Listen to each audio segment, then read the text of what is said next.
What's good, ladies and gents? Welcome to the MKO Pugilism Boxing channel, where we talk all things boxing. Do remember to like and subscribe, hit the bell notification, make sure that's on all so you get all the latest content as and when it drops on the channel. So let's get into this one. David Benavidez, what might be next for him? So as we saw over the weekend, I saw mainly the highlights. I didn't get to catch the whole thing live as it happened. But David Benavidez, he does get through Caleb Plant on the weekend.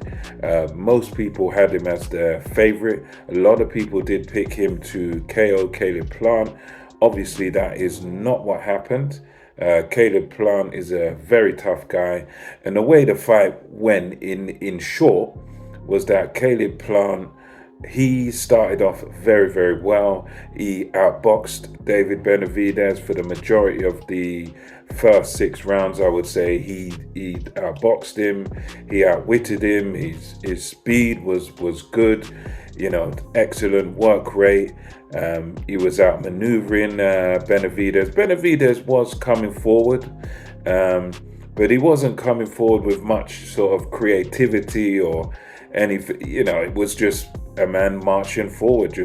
He reminded me a lot of Antonio Margarito and how he fought when he was still active as a welterweight.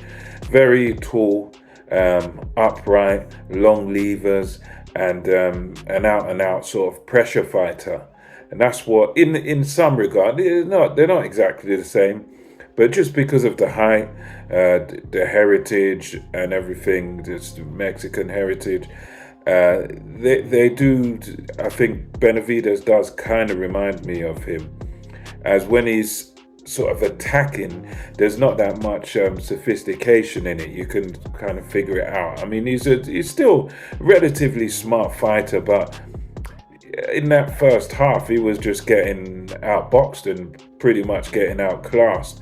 And what ended up tipping the fight in his favor is that his pressure did work in the end, and it was the fact that Plant gassed in that second half of the fight. That's where David Benavidez sort of came into his own. He started taking over with his own hard combinations, and he really did rock Caleb Plant at certain points. And there was a lot of I suppose faults with the referee breaking the action a lot of the time when it could have carried on.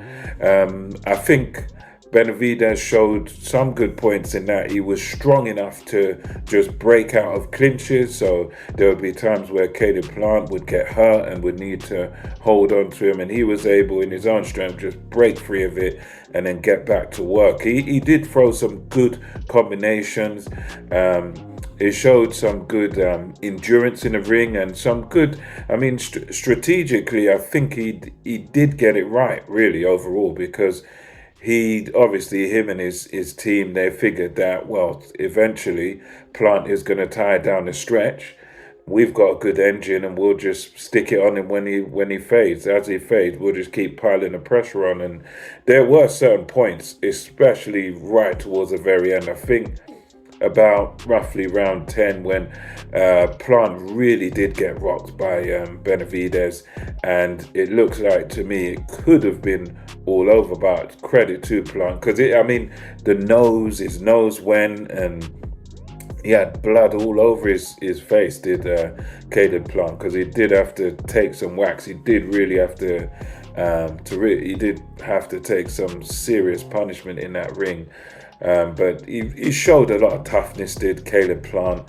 And it's one of those fights where you do think to yourself, if he had a better engine, if he had some stamina, he could have won this fight, really. But it's just one of those things where if you've not got the gas tank, you've not got the gas tank. And someone like Benavidez, to his credit, sometimes he was made to look a bit clumsy in his fight. Sometimes he was made to look a bit pedestrian by the speed and movement and the boxing ability of Caleb Plant.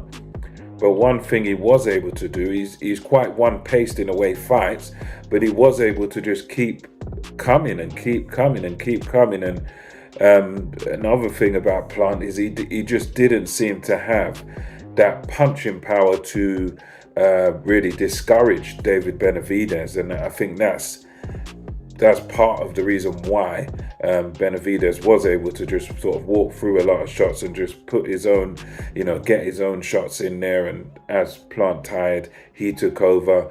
But as far as what's next, I think, Canelo could be a good option. I don't think he'll get the opportunity to fight Canelo next. As far as whether or not he's ready for Canelo, I would say somewhat, yeah. I'd say he needs to kind of improve definitely defensively. But aside from that, he's got the engine. He's a good combination puncher.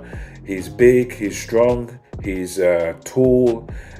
He's definitely got some attributes that could cause a problem to Canelo.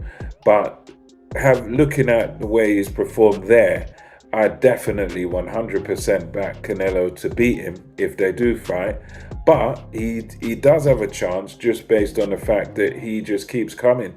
He's a guy that just keeps coming.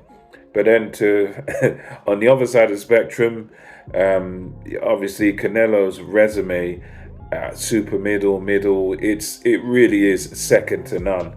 When you look at the names he's fought, the names he's beaten, he was able to, as much as some people like to say, he's fought Eurobums and stuff. Well, at the end of the day, in the super middleweight division, the champions there were European, English guys and stuff. So you have to put respect on that, regardless of, I know some people sort of have the American bias where if you're not American or South American, then you ain't a good fighter. But at the end of the day, those English guys, they had the titles.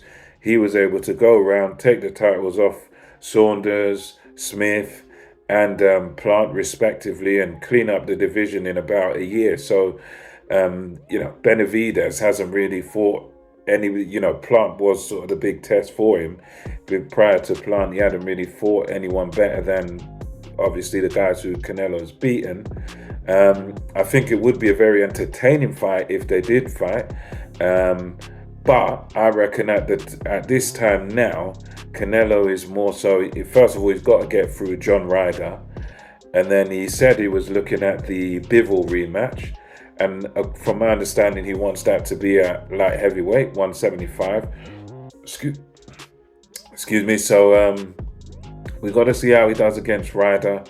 And then after that, I don't know if he'd go for Benavidez. I think Benavidez is ready to have a fight with Canelo, but I'd still heavily favor Canelo to beat him, just based on Canelo being, he's you could say his gas tank is a little bit sketchy, but Canelo really does know how to manage a fight.